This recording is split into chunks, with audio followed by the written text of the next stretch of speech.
Militer Amerika Serikat melakukan serangan darat langsung ke Suriah ini bukan hal biasa.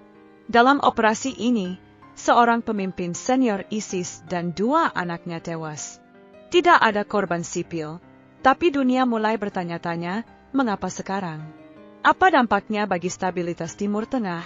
Dan benarkah ISIS masih jadi ancaman besar di kawasan? Simak selengkapnya hanya di channel ini. Pada Jumat, 25 Juli 2025, militer AS melancarkan operasi darat di Suriah, menargetkan tokoh kunci ISIS.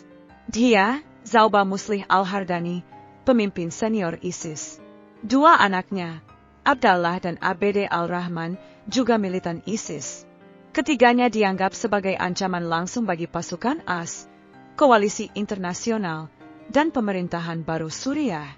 Menurut Komando Pusat AS, CENTCOM, tidak ada korban dari warga sipil. Bahkan, 3 anak dan 3 perempuan selamat tanpa luka.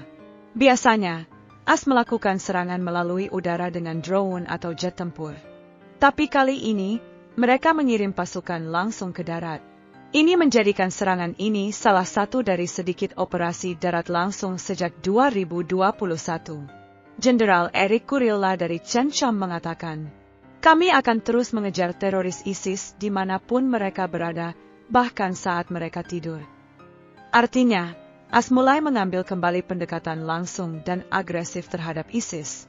Meski kekuatan utama ISIS telah dihancurkan sejak 2019, sel-sel tidur dan jaringan tersembunyi mereka masih aktif di wilayah Irak dan Suriah. Selama beberapa bulan terakhir, AS terlibat dalam 6 operasi gabungan. 2 anggota ISIS tewas, 2 lainnya ditangkap, termasuk pemimpin regional. Pada Maret, serangan udara AS menewaskan Abdallah Makki Al-Rifai, kepala operasi ISIS. Terlihat bahwa ISIS masih mencoba bangkit, meski dalam skala yang lebih kecil dan lebih tersembunyi. Menariknya, meski operasi intensif, Pentagon mengumumkan penarikan 50% pasukan AS dari Suriah pada April lalu. Setelah penarikan rampung, pasukan AS di Suriah tinggal kurang dari 1.000 orang. Ada 2 hal besar yang menyertai. Trump mencabut status organisasi teroris terhadap HTS, Hayat Tahrir al-Syam, kelompok yang sebelumnya dipimpin oleh Presiden interim Suriah.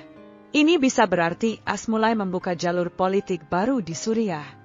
AS juga mencabut sanksi terhadap Suriah secara resmi. Ini adalah langkah mengejutkan, terutama karena Suriah selama ini dianggap sekutu Iran dan Rusia. Ada indikasi bahwa AS sedang mengatur ulang kebijakan Timur Tengah, terutama menjelang pemilu 2026. Serangan ini bukan hanya soal memburu 3 orang ISIS. Ini adalah sinyal geopolitik kepada ISIS dan afiliasinya bahwa AS masih mengawasi.